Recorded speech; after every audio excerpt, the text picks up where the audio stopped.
the way every day goes. Pembibitan kelapa sawit adalah tahap awal dalam kegiatan budidaya kelapa sawit yang bertujuan menghasilkan bibit unggul, sehat, dan siap tanam di lapangan.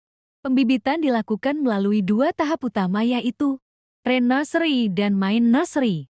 Nah, lokasi pembibitan terletak di PTP 4 Cilasak Baru dengan luas 7,61 hektar.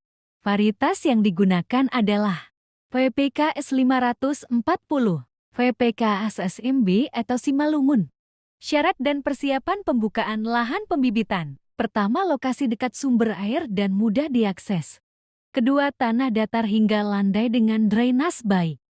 Ketiga, tidak tergenang air dan bebas banjir. Keempat, dan tidak ada histori lahan terjangkit ganoderma. Kelima, bebas dari hama dan penyakit tanaman. Keenam, jauh dari permukiman dan hewan ternak. Ketujuh, dekat dengan emplasman dan kantor agar mudah dimonitoring. Pertama, tahap pre-nursery. Tahap PN merupakan pembibitan awal dari kecambah hingga bibit berumur 3 bulan. Umur bibit 0-3 bulan. Media tanah topsoil dicampur DSP atau RP. Wadah polybag kecil ukuran 14 x 22 cm.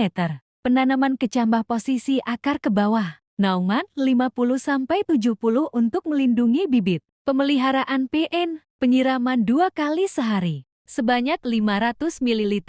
Pemupukan ringan setelah umur 4 minggu. Penyiangan gulma, pengendalian hama dan penyakit. Seleksi bibit, memisahkan bibit yang melintir, daunnya mengulung, tumbuh abnormal, dan himera. Kedua, tahap main nursery amen. Bibit dari PN dipindahkan ke amen untuk pembesaran hingga siap tanam. Umur bibit 3-12 bulan. Wadah polybag besar 40 x 50 cm.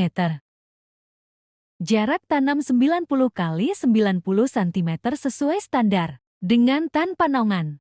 Pemeliharaan MN. Penyiraman 2 kali sehari sebanyak 2 liter. Pemupukan teratur. Penyiangan gulma. Pengendalian organisme pengganggu tanaman dan seleksi bibit. Kriteria bibit siap tanam. Pertama, umur 10-12 bulan. Kedua, daun minimal 5-7 helai. Ketiga, batang kokoh dan akar sehat. Keempat, bebas dari hama dan penyakit. Pembibitan yang baik akan menentukan produktivitas kelapa sawit di lapangan. Oleh karena itu, setiap tahapan harus dilakukan sesuai standar operasional prosedur.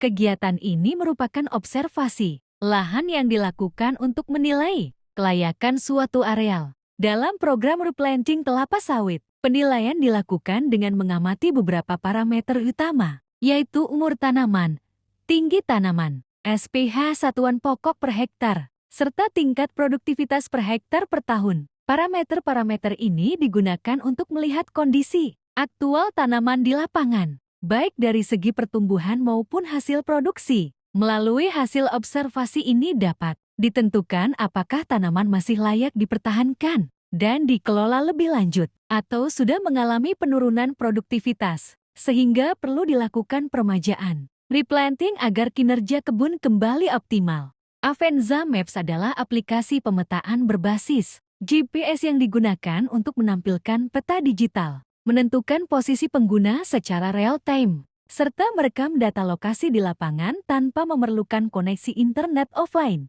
Selama peta telah diunduh sebelumnya, unduh dan install aplikasi Avenza Maps melalui Google Play Store atau App Store iOS. Setelah instalasi selesai, buka aplikasi peta dapat diperoleh dengan dua cara, yaitu mengunduh dari Avenza Map Store atau mengimpor peta digital berformat. Pilih menu My Maps, kemudian klik peta yang telah diunduh atau diimpor untuk mulai digunakan. Aktifkan fitur location atau GPS pada perangkat. Tekan ikon lokasi pada layar untuk menampilkan posisi pengguna secara real-time pada peta. Tekan lama pada titik yang diinginkan, lalu pilih Add Place Mark. Beri nama dan keterangan sesuai kebutuhan, kemudian simpan. Pilih menu Record GPS Track. Tekan Start untuk mulai merekam jalur, dan tekan Stop setelah selesai. Setelah menandai titik pada pokok yang pertama dan kedua, kemudian lanjut tracking kepada pokok yang ketiga, lalu menekan menu Place Mark untuk menandakan titik ketiga pada pokok ketiga.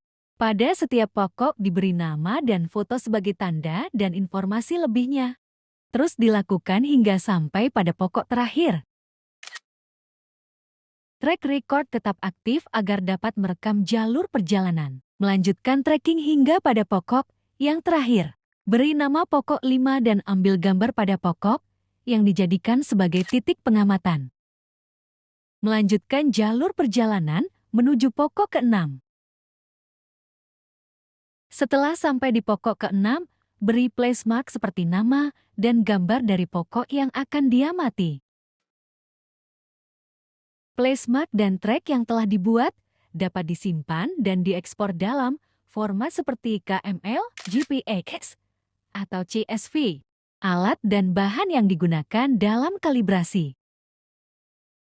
1. Knapsack. 2. Ember. 3. Meteran. 4. Stopwatch. 5. Gelas ukur.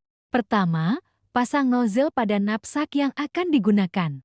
Kedua, isi tangki knapsack dengan air sebanyak 1/3 volume tangki. Ketiga, buatlah garis start sampai finish dengan jarak 50 meter kali 2, dengan total lintasan 100 meter. Keempat, satu orang menyemprot, sementara satu orang lagi menghitung lama. Semprotan menggunakan stopwatch dan 2 orang mengukur lebar semprotan, sedangkan satu orang mencatat data. Kelima, air disemprotkan ke amber selama waktu kalibrasi. Keenam, air yang disemprotkan ke amber kemudian diukur dengan gelas ukur. Menentukan daun sampel, pengambilan daun tidak boleh lebih dari jam 12. Bagian yang diambil sampel adalah ekor kuda ditandai dengan habisnya. Bidang datar pada pelepah. Bagian yang diambil bagian tengah 20 cm. Daun yang diambil 2 helai kanan dan 2 helai kiri. Pada fase TBM3, pengambilan sampel daun dilakukan pada pelepah. Kesembilan, karena posisinya tidak terlalu muda dan tidak terlalu tua, sehingga responsnya paling akurat terhadap pemupukan. Pelepah ke-9 ditentukan dengan menghitung dari pucuk tanaman, yaitu den termuda yang sudah membuka sempurna sebagai pelepah ke-1. Lalu dihitung ke bawah hingga pelepah ke-9 yang umumnya berada di bagian tengah tajuk dan berdaun sehat. Setelah tanaman memasuki fase TM1, TM2, dan TM3, pengambilan sampel daun dilakukan pada pelepah ke-17 yang dihitung dari pelepah termuda yang telah membuka sempurna tepat di bawah tombak. Penghitungan dilakukan ke bawah, mengikuti susunan spiral hingga mencapai pelepah ke-17. Pelepah ini dipilih karena kondisinya paling stabil dan representatif, sehingga paling akurat untuk menilai status hara kelapa sawit. Tankos adalah limbah padat hasil pengolahan TBS dari pabrik kelapa sawit, kembali di kebun sebagai bahan organik untuk memperbaiki tanah dan mendukung pertumbuhan tanaman. Tankos diletakkan pada piringan luar tanaman atau di antar baris tanaman yang tidak dilalui panen. Ketebalan tumpukan tankos max 3 lapis. Ukuran letaknya 2 x 2 meter. Tankos berguna sebagai pembenah tanah, sumber hara, mulsa, dan penunjang produktivitas kelapa sawit. TKKS juga mengandung unsur hara makro yang cukup tinggi, seperti nitrogen, fosfor, kalium, magnesium, dan kalsium, sehingga sangat baik digunakan sebagai pupuk organik. Pembuatan TPH, 4 pengumpulan hasil. Pertama, menentukan lokasi di tepi jalan panen agar mudah diangkut. Kedua, 1 TPH mewakili 3 baris tanaman kelapa sawit dengan ukuran TPH 3 x 4 meter dan 2 x 6 meter. Ketiga, membersihkan area dari gulma, pelepah, kotoran, meratakan dan memadatkan tanah supaya tidak becek. Keempat, membuat parit agar air tidak tergenang di TPH dengan tujuan TBS-nya masih bagus kualitasnya. Keenam, melakukan pemeliharaan rutin agar tetap layak digunakan. Pengendalian gulma bertujuan untuk menekan pertumbuhan tanaman pengganggu agar tidak bersaing dengan tanaman kelapa sawit dalam memperoleh sumber hara, air, cahaya, dan ruang tumbuh sehingga pertumbuhan dan hasil tanaman tetap optimal. Pengendalian gulma yang kami lakukan ada 2, yaitu secara manual dan secara chemis. Pengendalian manual dilakukan dengan cara mencabut atau menebas gulma di sekitar tanaman. Sedangkan pengendalian cemis dilakukan dengan aplikasi herbisida untuk mengendalikan gulma secara lebih luas dan efektif. Selain itu, pengendalian cemis sebaiknya dilakukan pada pagi atau sore hari agar tidak terjadi penguapan berlebih sehingga herbisida dapat terserap secara optimal oleh gulma. Saat hujan, penyemprotan tidak dilakukan karena herbisida akan tercuci dan pengendalian menjadi tidak efektif sehingga gulma tidak mati. Sesuai dengan yang diperintahkan, kegiatan yang saat ini kami lakukan adalah membersihkan piringan agar area di sekitar pokok kelapa sawit bebas dari gulma. Piringan yang bersih memudahkan pemupukan dan pengambilan brondolan saat panen, serta membantu menjaga tanaman tetap sehat dan produktif. EPD Invasi Panen Detail merupakan kegiatan pasca panen yang dilakukan untuk mengevaluasi mutu pelaksanaan panen agar kualitas dan produktivitas kebun tetap terjaga. EPD bertujuan memastikan buah dipanen sesuai standar kematangan, tidak ada kehilangan hasil, serta mencegah kerusakan tanaman yang dapat memengaruhi produksi berikutnya. Dalam EPD, data yang diperiksa meliputi jumlah dan kondisi tandan yang dipanen, keberadaan buah mentah, busuk, atau tertinggal, brondolan yang tidak dikutip, serta kondisi pelepah dan batang apakah mengalami luka akibat alat panen. Selain itu juga dicek tandan yang tidak terangkut, kebersihan piringan, dan kondisi TPH. Semua hasil pemeriksaan ini dicatat sebagai bahan evaluasi kinerja. Persiapan panen kelapa sawit. Pertama, penggunaan alat pelindung diri APD. Pekerja panen wajib menggunakan APD lengkap untuk menjamin keselamatan kerja, meliputi helm atau topi pelindung, kacamata kerja, sarung tangan, sepatu boot, serta pakaian kerja lengan panjang. APD digunakan sebelum memasuki areal panen. Kedua, menentukan kriteria matang buah. Dinyatakan matang apabila terdapat brondolan yang jatuh secara alami di piringan, yaitu sekitar 5-10 butir untuk tanaman muda dan lebih dari 10 butir untuk tanaman dewasa. Warna buah berubah menjadi merah jingga dan buah mudah lepas dari tandan. Ketiga, pemotongan tandan buah segar TBS.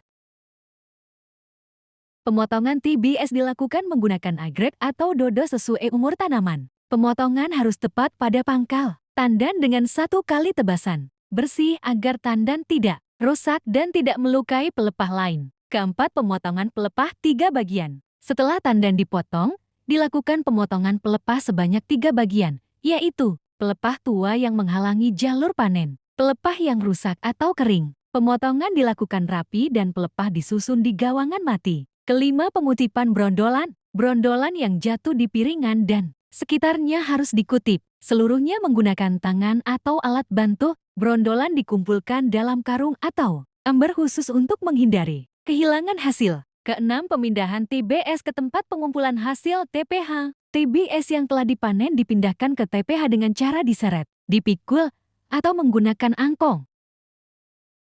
Tandan disusun rapi dengan tangkai, menghadap satu arah agar memudahkan pengangkutan ke pabrik.